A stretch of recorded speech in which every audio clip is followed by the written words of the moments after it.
सबको जय मसीह की परमेश्वर के नाम की महिमा हो। परमेश्वर का धन्यवाद करते हैं जो एक और मौका उसने हमें दिया है कि हम थोड़ी देर और परमेश्वर के वचनों के साथ चलते हुए थोड़े मनन कर सके। बाइबल है एक बहुत ही कीमती पुस्तक है। कीमती का मतलब ये महंगी नहीं है, बल्कि ये तो दुनिया की सबसे सस्ती पुस्तक है। 200-250 रुपए में कोई भी जो 1500 पेज की किताब है दुनिया में नहीं आती है। एकमात्र बाइबल है जो इतनी सस्ती आती है, लेकिन इसके जो वचन है वो दुनिया के सबसे जो कीमती पुस्तक है उनसे कहीं बढ़कर है। तो आइए आज हम देखते हैं यूहन्ना रचित सुसमाचार और उसका दूसरा अध्याय आज हम देखेंगे। और इस अध्याय में हम देखेंगे गलील के काना में पहला आश्चर्यक्रम और मंदिर से व्यापारियों का निकाला जाना।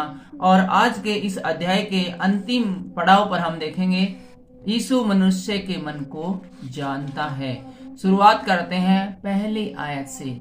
गलील के काना में पहला आश्चर्यक्रम क्या होता है ये हम देखते हैं। फिर तीसरे दिन गलील के काना में किसी का विवाह था।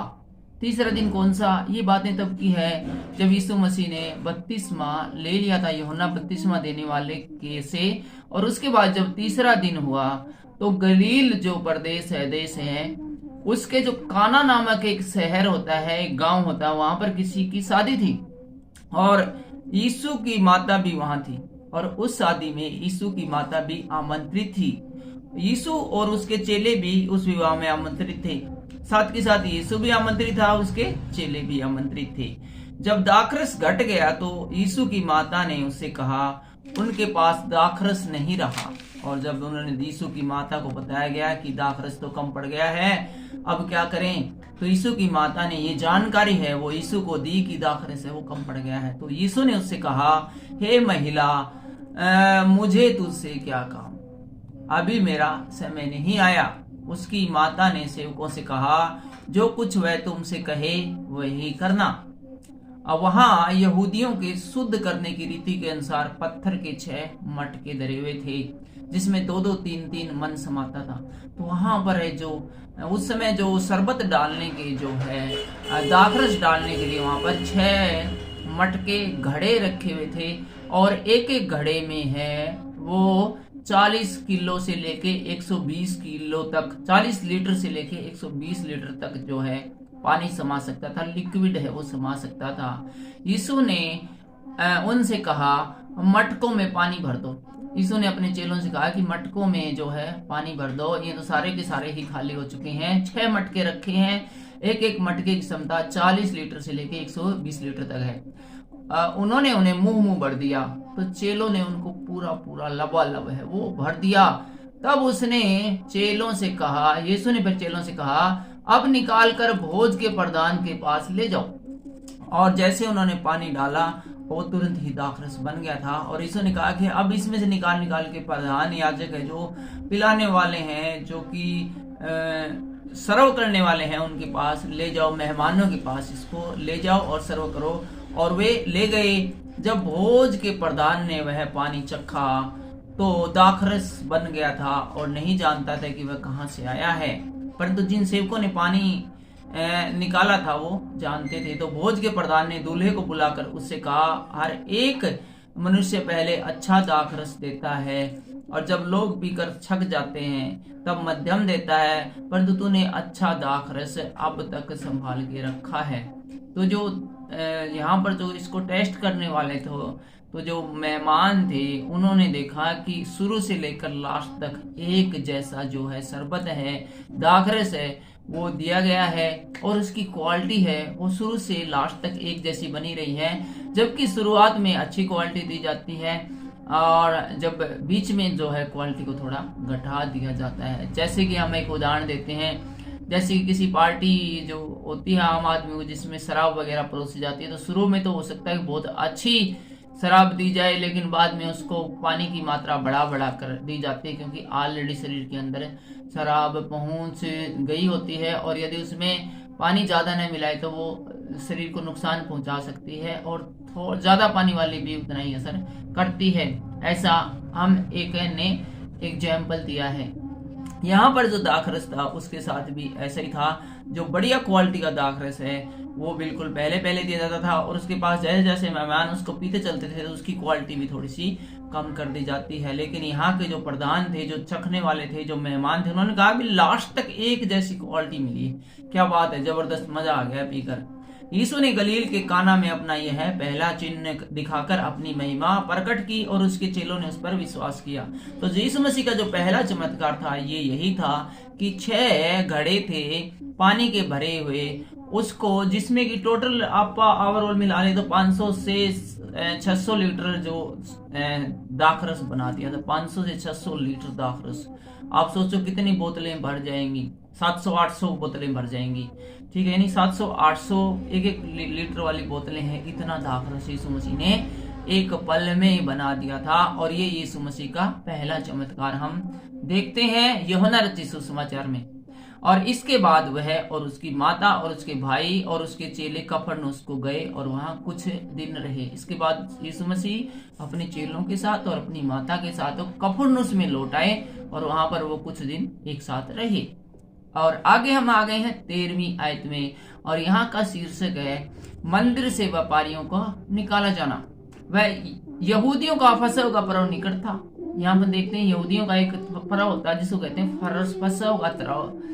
फसह का पर्व, और वो निकट था। ये मान लो कि जैसे कि क्रिसमस का त्योहार आता है वो निकट हो 25 दिसंबर को, और उससे पहले तैयारियों का दिन शुरू हो जाए। पूरे दिसंबर महीने हैं, चर्च में तैयारियां चलती रहती हैं, क्या करेंगे, कैसे करेंगे, कितना करेंगे, यहाँ पर पेंट करवाना है, यहाँ पर ये सामान रखेंगे, यहाँ पर ये करेंगे। तैयारियों का समय चल रहा था और यीशु यरूशलेम को गया, और यहूदियों का जो फसह का त्योहार था उस समय यीशु मसीह यरूशलेम को जाता है और उसने मंदिर में बैल, भेड़, कबूतर के बेचने वालों और सराफों को बैठे पाया। उसने यीशु मसीह ने देखा बहुत सारी स्टॉल है वो बेचने वालों ने सजा के रखी हुई है। कोई और यहाँ तक कि बैल बेच रहे थे, कोई भेड़ बेच रहा था, कुछ कबूतर बेच रहे थे, कुछ आर्टिफिशियल सामग्री जो है वहां पर बेच रहे थे। तब उसने रस्सियों का कोड़ा बनाकर सब भेड़ों और बैलों को मंदिर से निकाल दिया। यीशु मसीह ने एक एक जो घोड़े, बैल, बकरी जितने भी बेचने के लिए आए थे, रस्सी का कोड़ा बनाकर सबको उससे चर्च से बाहर निकाल दिया और सराफों के पैसे बिखेर दिए और पीढ़ों को उल्ट दिया। और जो आर्टिफिशियल सामान बेच रहे थे और जो ज्वेलरी बेच रहे थे उनके उसने पीढ़ों को, स्टॉल को उल्ट दिया और कहा कि तुम यहाँ से चले जाओ।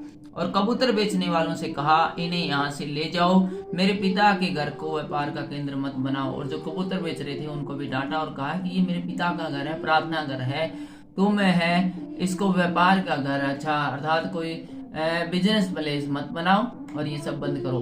तब उसके चेलों को समझ आया कि लिखा है तेरे घर की धुन मुझे खा जाएगी। 18वीं आयत में हम देखते हैं, इस पर यहूदियों ने उससे कहा तू जो यह करता है हमें कौन सा चिन्ह दिखाता है। यीशु ने उनको उत्तर दिया, इस मंदिर को ढा दो और मैं इसे 3 दिन में खड़ा कर दूंगा। तो वे यहूदी बोले भाई तुम जो इस प्रकार के काम कर रहे हैं तो हमें कौन सा चिन्ह दिखाता है जिससे मान ले कि तू परमेश्वर का बेटा है। यीशु मसीह ने कहा तुम्हें चिन्ह देखना है तो कोई बात नहीं, अभी दिखा देता हूँ। तुम ऐसा करो, इस मंदिर को तुम ढा दो और मैं इसे 3 दिन में खड़ा करके दिखा दूंगा। यहूदियों ने कहा इस मंदिर के बनाने में 46 वर्ष लगे और क्या तू उसे 3 दिन में खड़ा कर देगा? तो यदि बोले क्या बात करे यार, तू 46 साल लग गए इसने बनाने में, इतना सारा खर्चा लग गया, करोड़ों रुपए लग गए यार, तूने कहा 3 दिन में बना दूंगा। परंतु उसने अपनी देह के मंदिर के विषय में कहा था। लेकिन यीशु मसीह का कहने का मतलब ये था कि जब वो मर जाएगा तो वो तीसरे दिन जिंदा हो उठेगा। जबकि इन लोगों ने समझा कि जिस मंदिर में वे खड़े हैं, जिस चर्च में खड़े हैं, उसका जिक्र कर रहे हैं। 22वें आयत में हम देखते हैं, अतः वह मुर्दों में से जी उठा तो उसके चेलों को समझ आया कि उसने यह कहा था और उन्होंने पवित्र शास्त्र और उस वचन की जो यीशु ने कहा था प्रतीति की। इस घटना के बारे में चेलों को तब ये घटना बहुत महत्वपूर्ण बन गई जब वो तीसरे दिन जिंदा उठे थे। तब उन्हें समझ आया कि यीशु मसीह ने एक दिन मंदिर में ये बात कही थी कि तुम इस मंदिर को ढहा दो, अर्थात उसके शरीर रूपी मंदिर को ढहा दो और वो तीसरे दिन जी उठेगा। 23वें आयत से हम देखते हैं, यीशु मनुष्य के मन को जानता है। जब वह यरूशलेम में फसह के समय पर्व में था तो बहुतों ने उन चिन्ह को जो है दिखाता देखकर उसके नाम का विश्वास किया। जब वो ये अब हम ये देख रहे हैं कि यीशु मसीह फसह के पर्व में आए हुए हैं, यरूशलेम में आए हुए हैं, और यहाँ पर यीशु मसीह ने बहुत से चिन्ह और चमत्कार प्रकट किए, जिसके कारण बहुत सारे लोगों ने यीशु मसीह पर विश्वास किया। परंतु यीशु ने अपने आप को उनके भरोसे पर नहीं छोड़ा, क्योंकि वह सबको जानता था। लेकिन यीशु मसीह ने उनके भरोसे पर नहीं छोड़ा, क्योंकि मनुष्य के मन को यीशु मसीह जानता है और उसे आवश्यकता न थी कि मनुष्य के विषय में कोई गवाही दे, क्योंकि वह आप ही जानता था कि मनुष्य के मन में क्या है, मनुष्य के अंदर क्या बुराइयां हैं, वो सब परमेश्वर जानता है। और इसीलिए उसको भी आवश्यकता भी नहीं थी वो इससे मनुष्य से सर्टिफिकेट करवाए कि वो मनुष्य का पुत्र है। आज के बस इस छोटे से अध्याय में इतना ही, लेकिन अगले अध्याय में हम देखेंगे, अगले जो वीडियो में हम देखेंगे यूहन्ना रचित सुसमाचार उसका 3रा अध्याय, और इस 3रे अध्याय में अगले वीडियो में देखेंगे यीशु और निकोदेमुस, और साथ ही हम देखेंगे यीशु के विषय यूहन्ना की गवाही। और बस अगले वीडियो में बस कमी है, छोटा ही है, फिलहाल के लिए इतना ही।